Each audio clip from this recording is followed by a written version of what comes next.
جو کہ مکمل ہونے کا نام ہی نہیں لے رہی تھی۔ ریان شاہ کوفت سے لڑکیوں کی شاپنگ ہوتا دیکھ رہا تھا۔ بیچارہ پہلی دفعہ ایسی سچویشن میں پڑا تھا اور اب کانوں کو ہاتھ لگا چکا تھا کہ نیکسٹ ٹائم تو کبھی بھی کسی کو شاپنگ کروانے نہیں لائے گا، چاہے دادو ناراض ہی کیوں نہ ہو جائیں۔ اللہ معاف کرے، 2 گھنٹوں میں ایک ڈریس بھی سلیکٹ نہیں ہوا تھا اور ریان شاہ 15 منٹ میں ہی نکاح کا ڈریس سلیکٹ کرایا تھا۔ لڑکیاں شاپنگ میں اتنا ٹائم کیوں لگاتی ہیں بھائی؟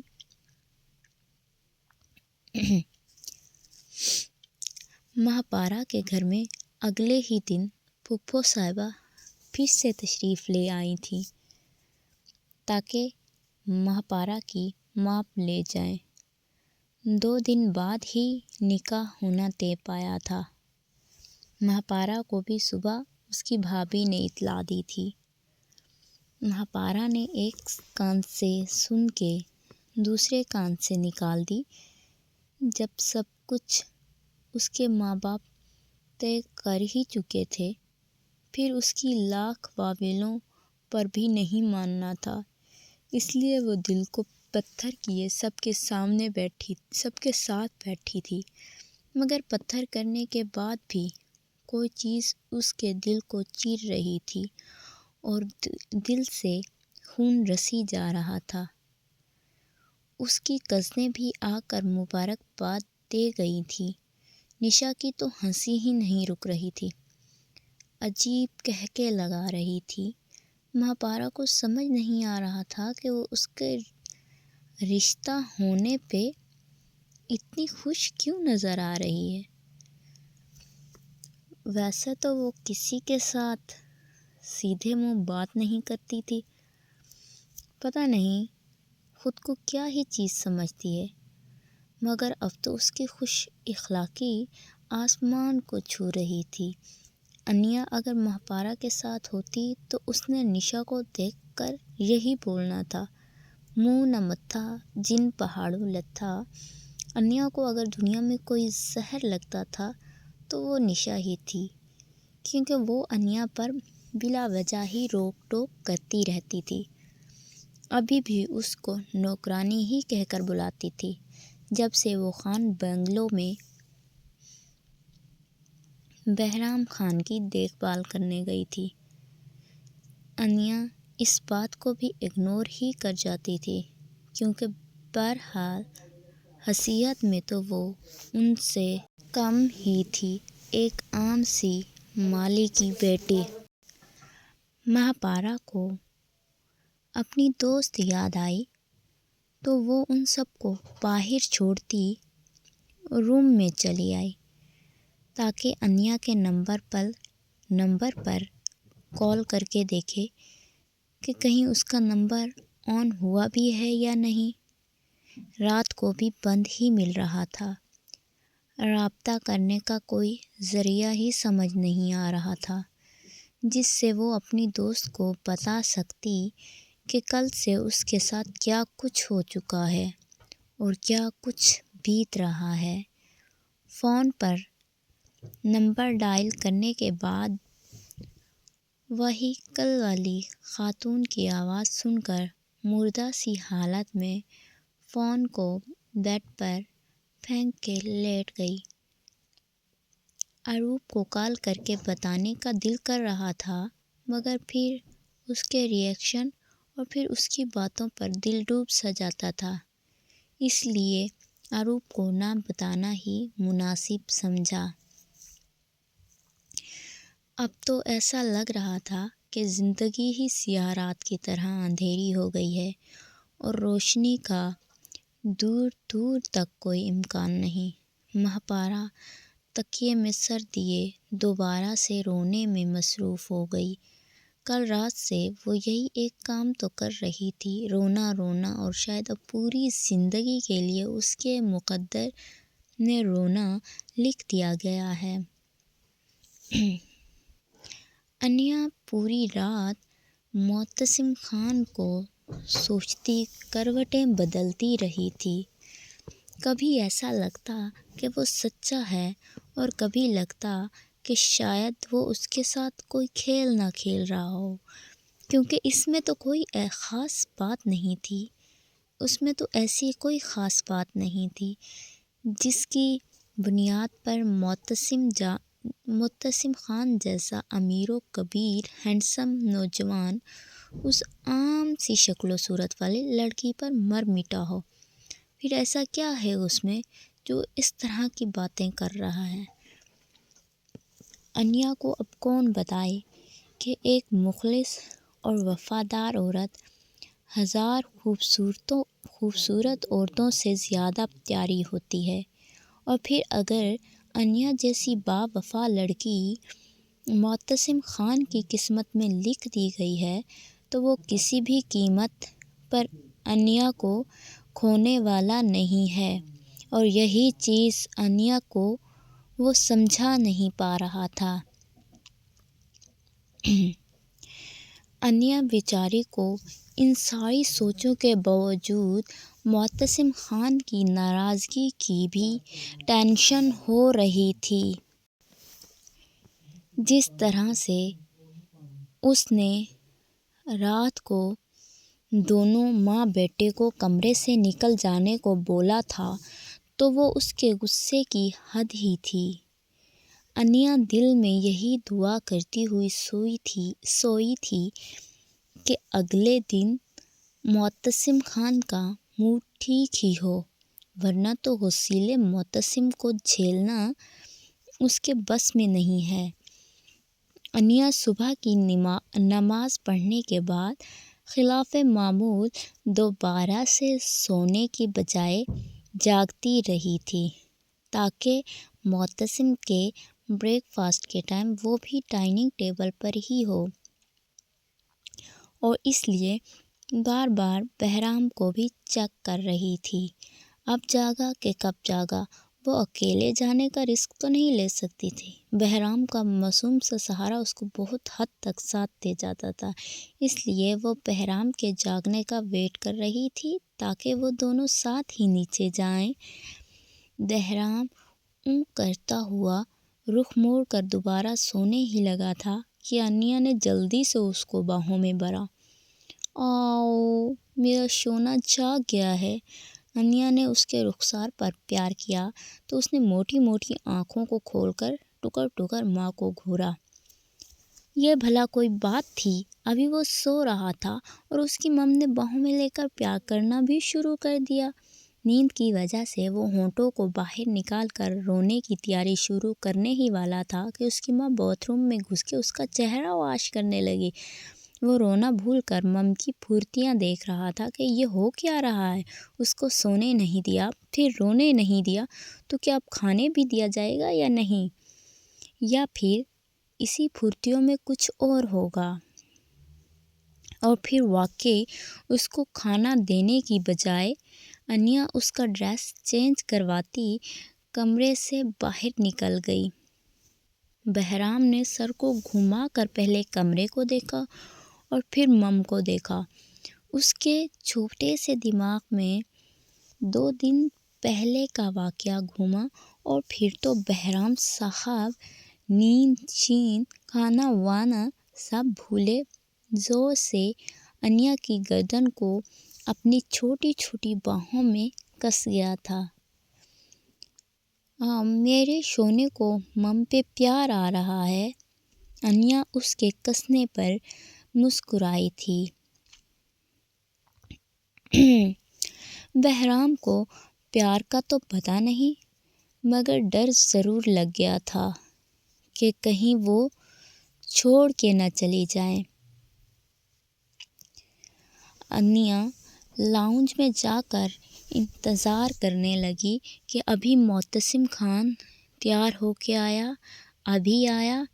آدھے گھنٹے کے انتظار کے بعد بھی معتصم خان کہیں سے نمودار نہیں ہوا تو وہ منہ بناتی کچن میں گئی۔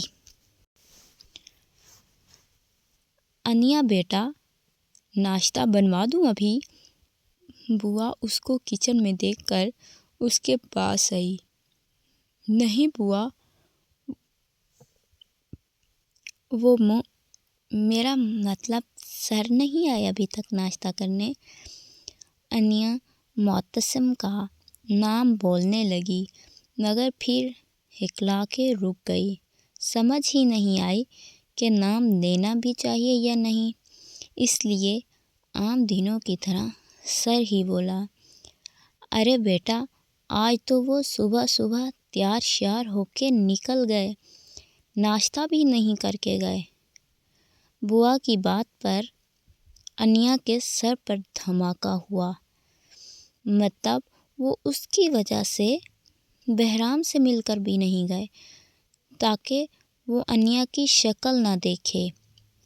بوا، میں تھوڑی دیر کے بعد ناشتہ کروں گی، ابھی شونا کو کھلا کے آتی ہوں۔ وہ افسردگی سے بولتی ہوئی باہر نکل آئی۔ دیکھ رہے ہو شونا اپنے ڈیڈی کی حرکت، مل کے بھی نہیں گئے، اتنا غصہ۔ ویسے ڈیڈی غصیل ہی ہیں۔ وہ شونا کو واپس کمرے میں لے آئی اور پھر معتصم کی شکایتیں لگانا بھی شروع کر دی۔ آنے دو اپنے ڈیڈی کو ذرا، دو دو ہاتھ کر کے رہیں گے، اتنی سی بات پر ہم کو رات بھی ڈانٹا اور آج بھی نخرہ کر کے چلے گئے۔ وہ بہرام کا فیڈر بناتے ہوئے اس کو پٹیاں بھی پڑھا رہی تھی۔